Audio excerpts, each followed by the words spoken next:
বৃক্ষরোপণ অনুষ্ঠানে প্রধান অতিথি নশদপুর ইউনিয়নের সুযোগ্য চেয়ারম্যান গোলাম মুস্তফা মণ্ডল, এই দলের প্রতিষ্ঠাতা শহীদ প্রেসিডেন্ট জিয়াউর রহমান, মরহুম খালেদা জিয়া এবং তারই উত্তরসূরি জনাব তারেক রহমান দেশ পরিচালনা করছেন। এই জন্য আমরা খুব গর্বিত।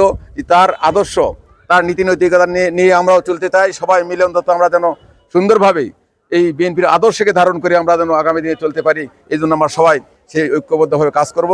আজকের এই কর্মসূচি বৃক্ষ রোপণ এবং বৃক্ষ বিতরণ কর্মসূচিতে উপজেলা যুবদলকে আমি নরসদপুর ইউনিয়ন পরিষদের পক্ষ থেকে, ইউনিয়নবাসীর পক্ষ থেকে ধন্যবাদ, অভিনন্দন জ্ঞাপন করছি। এই যুবদলই আমাদের সবচাইতে বড় শক্তি, ছাত্রদল, যুবদল।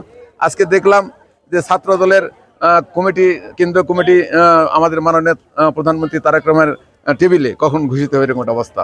যুবদল, ছাত্রদল আমাদের এই দেশের বা দলের সবচাইতে বড় শক্তি। সেই জন্য এই যুবদলকে শক্তিশালীভাবে কাজ করতে হবে। আমরা তাদের পিছনে আছি, তাদেরকে সার্বিক সহায়তা করবো এই আশাবাদ ব্যক্ত করছি। এবং আজকে যে গাছ চারা বিতরণ হচ্ছে, সেই চারা বিতরণে যারা এই চারা পাবেন তারা সুন্দর করে গাছটা নিয়ে যা তোমাদের বাবাকে বলবেন, হ্যাঁ বলে সুন্দর জায়গাতে লাগাবেন এবং সেটাতে পরিচর্যা করবেন, বেড়া দিবেন যাতে গরু ছাগলে না খায় এবং পানি দিবেন যাতে এই গাছটা হয়। হলে দেখা যাবে যে এই শাওল হাই স্কুল থেকে এই চারা নিয়ে আসা লাগাইছে, সুন্দর গাছ হয়েছে। এটা তোমাদের জন্য একটা ভবিষ্যৎ হবে। এই জন্য আজকে এই চারা বিতরণ অনুষ্ঠানে সবাইকে ধন্যবাদ। আমরা দেশনায়ক তারেক রহমানের নির্দেশ ক্রমে এই বৃক্ষরোপণ কর্মসূচি আমরা পালন করে যাচ্ছি। প্রত্যেকটা প্রতিষ্ঠানে দেওয়ার জন্য আমরা প্রোগ্রাম শুরু করেছি এবং কয়েকটা প্রতিষ্ঠানে দেওয়া হয়েছে, পর্যায়ক্রমে দেওয়া হচ্ছে।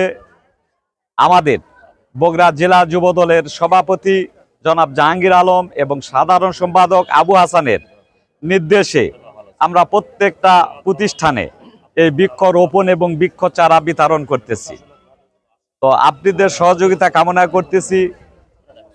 আবারও আমি বলতে চাচ্ছি যে এই বৃক্ষরোপণ আমাদের এই শাওল দ্বিমুখী উচ্চ বিদ্যালয়ের ছাত্রছাত্রী ভাই এবং বোনদেরকে বলতে চাই, বৃক্ষ নিয়ে যে আপনারা সঠিকভাবে লাগাবেন এবং পরিচর্যা করবেন এবং আপনারা অন্তত আরও 2টা করে বৃক্ষ কিনা নিয়ে লাগাবেন।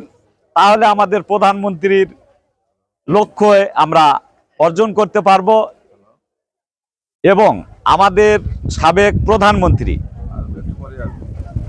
দেশনেত্রী বেগম খালেদা জিয়ার 82তম জন্মদিন, এই জন্মদিন উপলক্ষে আপনাদের কাছে আমি দোয়া চাচ্ছি। এর চেয়েও বড় কথা হচ্ছে আমরা যে কার্বন ডাই অক্সাইড ত্যাগ করি, এই কার্বন ডাই অক্সাইড গাছ গ্রহণ করে আমাদেরকে সুন্দরভাবে বাঁচার জন্য কিন্তু অক্সিজেন দান করে।